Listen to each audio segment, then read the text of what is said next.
Hey guys. Dakota, is that your name? You guys can call me Dakota, Mr. Moore. D, whatever works for you guys. Who calls you D? Oh my god. I know. Just people want to be in our video and be famous. Bye. See ya. Who calls me D? You just said call me D or Dakota. Yeah, some people do. Unbelievable. Sick. What do you call me? Darling. He does. All right. Because that's your name, Darlene. But you call me darling. Darling. All right. Topic of conversation. Today we're going to talk about. I think it's gonna be like a freestyle. We had a cool conversation before about half-assing shit, right? So we're like half-assing shit.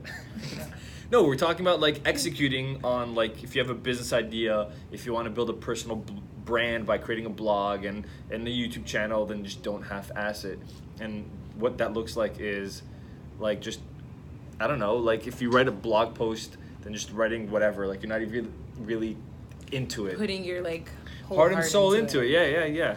When you guys commit, you have to commit. I think people, and I'm guilty of this because I did it last night. I was going to post a video on YouTube, and I didn't last minute because I rewatched. I was like, I'm half-assing this right now. I'm just posting a video up on YouTube just to say that I posted up a video on YouTube, so that later on, if I didn't do it, I would say, damn, I should have done it. And I'm like, but now later on, I'm like, you see, I posted it. See, I posted on YouTube, like. And then what happens later is I complain like a little girl. And he's not doing the complaining anymore, guys. No complaints for 1 week. I would complain later on saying like YouTube doesn't work. What the hell is that? There. Where? Right there. Oh no, that's the TV. Cool, didn't realize.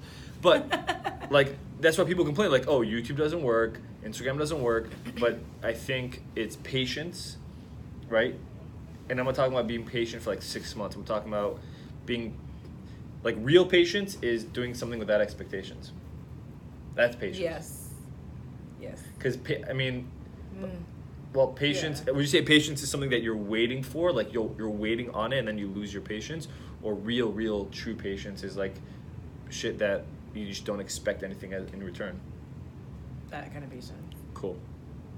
I really don't expect anything out of return. Out of return? Or in return?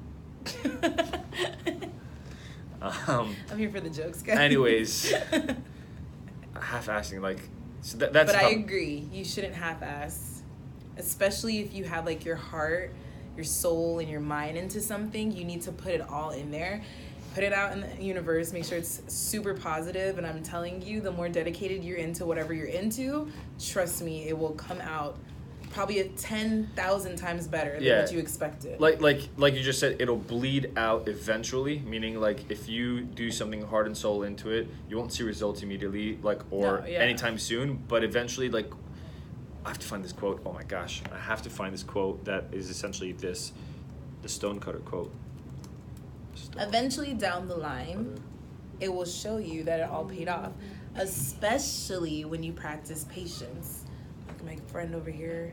Don't touch me! Spoke All right, to you guys. Here's the quote. Look at the stonecutter hammering away at his rock perhaps 100 times without as much as a crack showing in it. Yet, at the 101st blow, it will split in two. And I know it was not the last blow that did it, but all that had gone before. Elaborate.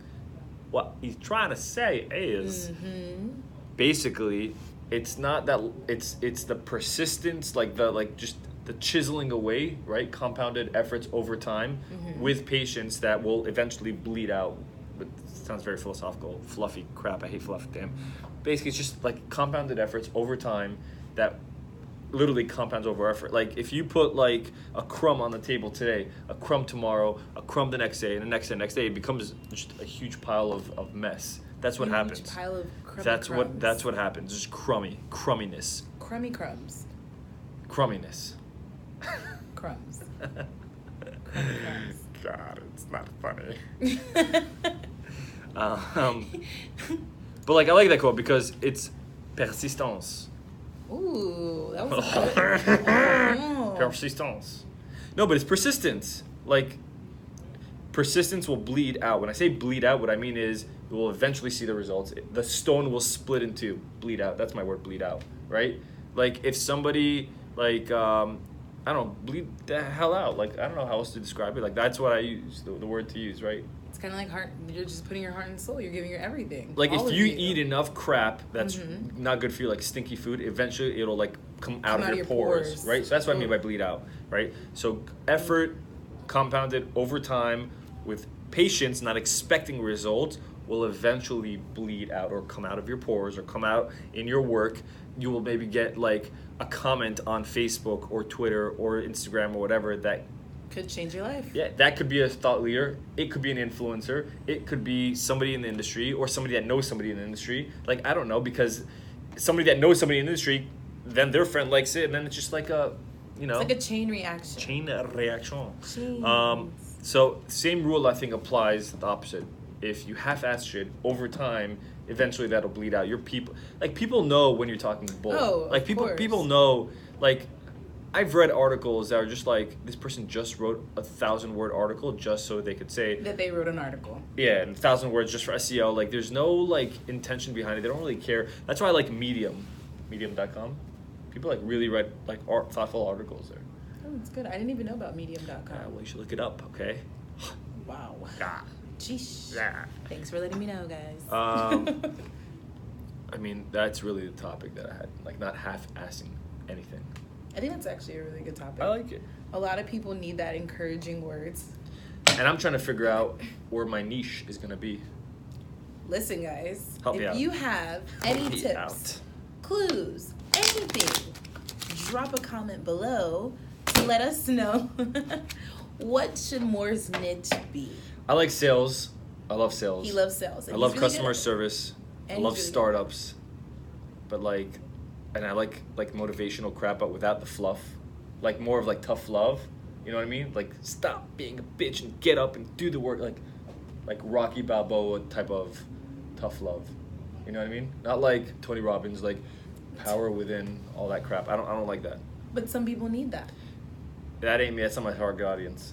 Well, he's right. I So need when I tough need love. advice, he's a little bit I like tough love. on that tough side. Yeah.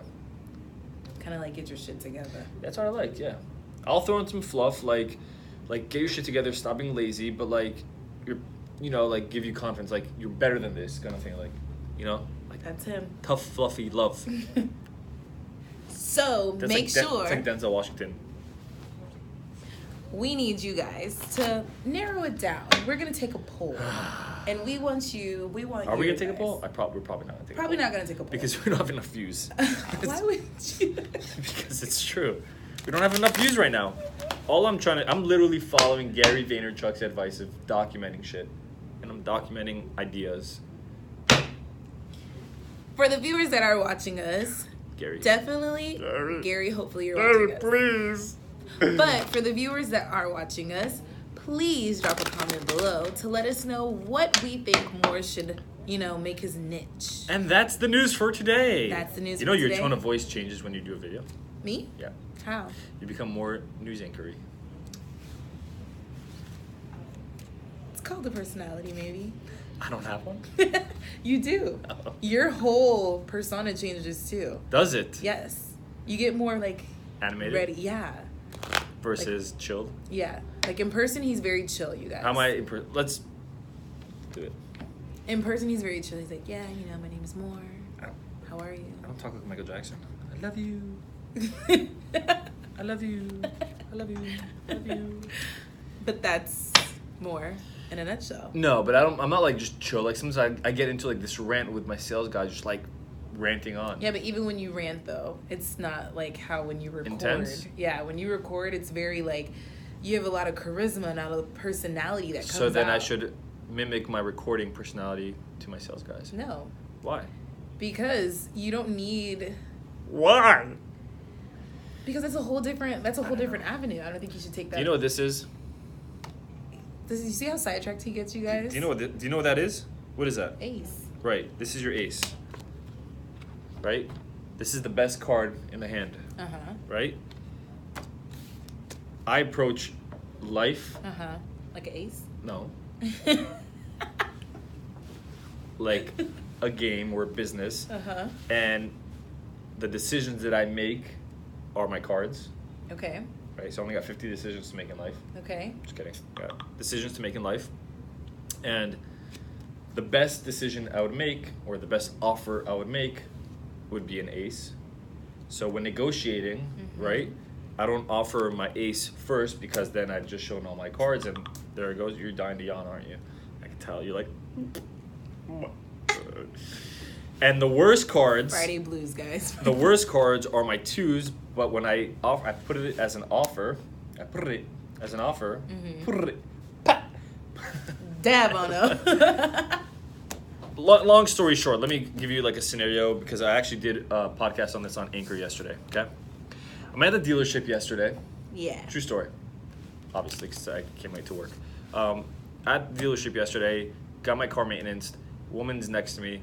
She's getting her car maintenance, talking to the guy that worked on her car, and then she tells him, "Wow, you know what? I love this particular model of Volkswagen, and I've checked everywhere, and the only dealership that carries it is yours. Wow, I really love it." And he says, "Well, what car does your family have?" She's like, "Well, I have a Volkswagen. My husband has a Lexus, but we really don't like the Lexus. We hate it. We actually like the Volkswagen." The guy's like, "Oh, cool." And I'm like sitting there like, idiot. And like, I get it, she's excited, but like, she just revealed her ace, right? She showed everything. She showed her cards. She told him that like she loves VW. She told him that the only one that she likes is the one at the dealership, and she told him that she hates her Lexus. So like when she goes to the sales, that's what I consider a highly. He's gonna use that against. Yeah, that's what I call a highly motivated customer. So yeah, I have a formula that I tell some of my salespeople. There's a formula for sales to close people. You have highly motivated people, and then you have low motivated people. Highly motivated people, they close on value. They close because they need something, so they're willing to pay a premium, and not even take a discount sometimes, because they really need something. They're highly motivated. Do you see how charismatic you are right now? Very excited right now. But when you talk to them, it's not the same. All right. Low motivated clients, they're window shoppers. They don't really care. They're just out there looking, browsing, whatever, right? Those type of people, no matter what, you can't convince them to purchase something, even if it brought them a lot of value, because it doesn't bring them value, because they don't need it. You could only convince them to purchase on discounts, because they're just window shopping. They don't really need it. They don't really have motivation. She's not in VW and Volkswagen dealership saying, "I like Volkswagen. Like, I saw this one at a different dealership, but I'm not crazy about it. But like, it'd be cool to drive it." Yeah. She's not that. I really need it, and I hate my Lexus, and the only one I wanted is this one, and I'm going to tell my husband to call, like, when the day comes for her to speak to the sales rep is not going to offer her a discount. No. He's going to, like, push. You know what he's going to tell her if he were smart? He'd say, "The car that you want, that VW, in a dealership in this lot, I checked for you on behalf of you. I checked other dealerships just in case. But there aren't any. So you're right, Joanna. Like, there aren't any other cars of this car at any other dealership except this one. My manager came to me and said, I have to get rid of it. There's somebody interested." And I said, "No, I'm going to hold it for you for 1 week." That's what I would do. That's what he should do. That's a smart thing to do. Right? So now he's just doubled down on her urgency. Car salesman, take the Any salesman. He just doubled down on the urgency she already had. He just agreed with her. That's all he did. A good salesperson, someone that's good in customer support or in service, whatever it is, what they do is they agree with people. They agree. "You're being an asshole." I agree, I am being an asshole. Like, it's true. Like, and then come out after that. Like, I don't know anyone that says that, but whatever.